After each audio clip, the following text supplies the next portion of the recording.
നിൻ മുഖത്തു വിരിയുന്ന പ്രകാശം നിന്നെ സംതൃപ്തയാക്കുന്ന ഇടങ്ങളിലെത്തിക്കുന്നു.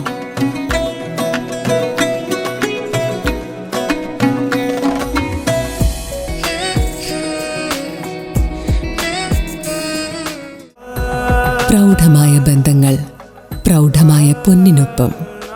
Janata jewellery, Vadakkanchery, Ottupara, Chelakkara, Pazhayannur, Thiruvillwamala and Kuwait.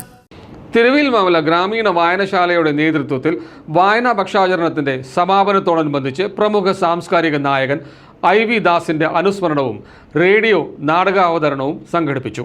Thiruvillwamala ഗ്രാമീണ വായനശാലയുടെ നേതൃത്വത്തിൽ വായനാ പക്ഷാചരണ സമാപനത്തോടനുബന്ധിച്ച് IV ദാസ് അനുസ്മരണം വിപുലമായ പരിപാടികളോടെ സംഘടിപ്പിച്ചു.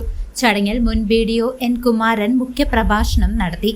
ഇതെല്ലാം നമ്മൾ ഉദ്ദേശിക്കുന്നത് എന്താണെന്ന് വെച്ചാൽ വായനയെ പ്രോത്സാഹിപ്പിക്കുക, പരമാവധി ആളുകളെ വായനയിലേക്ക് ആകർഷിക്കുക, പുസ്തകങ്ങൾ വായിപ്പിക്കുക, അതിനടിസ്ഥാനത്തിലുള്ള മാനവികത മനുഷ്യനിൽ ഉയർത്തിക്കൊണ്ടുവരിക എന്ന ഏറ്റവും സതുദ്ദേശപരമായിട്ടുള്ള കാര്യങ്ങളിലാണ് ഈ കാര്യങ്ങളെല്ലാം നമ്മൾ ചെയ്തുകൊണ്ടിരിക്കുന്നത്.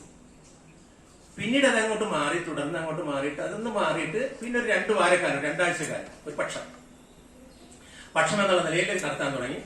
ഇത്തവണ നമുക്ക് ഈ പക്ഷത്തിന്റെ ആദ്യത്തെ ദിവസം PN പണിക്കരുടെ ചരമദിനം, അവസാനം 14ാമത്തെ പക്ഷാചരണത്തെ അവസാനം നിൽക്കുന്നത് IV ദാസിന്റെ ജന്മദിനമാണ് കൊണ്ടുവരുന്നത്. ഈ PN പണിക്കരും IV ദാസും PN പണിക്കർ ഒരു പുരുഷായുസ് മുഴുവൻ ഗ്രന്ഥശാല സംഘ പ്രസ്ഥാനത്തിന് വേണ്ടി, വായനശാല പ്രസ്ഥാനത്തിന് വേണ്ടി പ്രവർത്തിച്ച ഒരാളാണ്. IV ദാസ് 1/2 നൂറ്റാണ്ടുകാലം വായനശാല പ്രസ്ഥാനത്തിന് വേണ്ടി പ്രവർത്തിച്ച മഹത് വ്യക്തിയാണ് IV ദാസ്. PN പണിക്കർ ആലപ്പുഴ ജില്ലയിൽ ജനിച്ചു. IV ദാസ് കണ്ണൂരിൽ, തലശ്ശേരിയിൽ, മൊകേരിയിൽ ജനിച്ചു. PN പണിക്കര് ജനിക്കുന്നത് 18ാം നൂറ്റാണ്ടിന്റെ അവസാനമാണ്. IV ദാസ് ജനിക്കുന്നത് 19ാം നൂറ്റാണ്ടിന്റെ പാതിയോട് അടുത്താണ്, 1932 1932 19ാം നൂറ്റാണ്ട് ആദ്യം എന്ന് പറയുമ്പോൾ ഉണ്ടല്ലോ നമ്മുടെ സംസ്ഥാനത്ത്, കേരളത്തിൽ IV ദാസ് അനുസ്മരണ സന്ദേശം പങ്കുവച്ചു. വായനശാല പ്രസിഡന്റ് KP ഉമാശങ്കർ അധ്യക്ഷത വഹിച്ച ചടങ്ങിൽ Thalappally taluk library council executive അംഗം ഗിരീഷ് രാധാകൃഷ്ണൻ ആശംസകൾ നേർന്ന് സംസാരിച്ചു. വായനശാല secretary Babu Parasuram, vice president N Ramkumar തുടങ്ങിയ പ്രമുഖരും ചടങ്ങിൽ സന്നിഹിതരായിരുന്നു. അനുസ്മരണ സമ്മേളനത്തോടനുബന്ധിച്ച് നാടകം കലാ സാംസ്കാരിക സമിതിയുടെ ആഭിമുഖ്യത്തിൽ അവതരിപ്പിച്ച മഴ നനഞ്ഞെത്തിയ അതിഥി എന്ന റേഡിയോ നാടകവും പരിപാടിയുടെ പ്രധാന ആകർഷണമായി മാറി.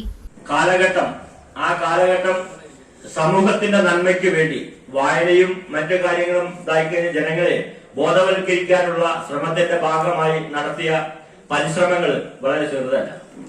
കാരണം നമുക്കറിയാം, തിരുവല്ലാമല വായനശാല തന്നെ നമ്മൾ നടത്തിക്കൊണ്ടുപോകാൻ വളരെ പണിപ്പെടുപ്പോ ഒരു സംസ്ഥാനത്ത് മൊത്തം ഗ്രന്ഥശാല പ്രസ്ഥാനങ്ങളും വായനശാലകളും ഉണ്ടാക്കാൻ വേണ്ടി പടപൊരുതിയ അവരുടെ കഠിന പരിശ്രമം നമുക്ക് ആലോചിക്കാവുന്നേ. തിരുവിതാംകൂറിൽ 47 കരയോഗങ്ങൾ ആദ്യം PN പണിക്കർ കൊണ്ടുവന്നപ്പോൾ ഗ്രന്ഥശാല സംഘം തിരുവിതാംകൂറിന്റെ കെയർ ഓഫിൽ ഉണ്ടായി. പക്ഷേ ഗ്രാന്റ് അതൊന്നും ലഭിച്ചില്ല, തിരുവിതാംകൂറിൽ നിന്നും ലഭിച്ചില്ല. CCB news, Thiruvallamala.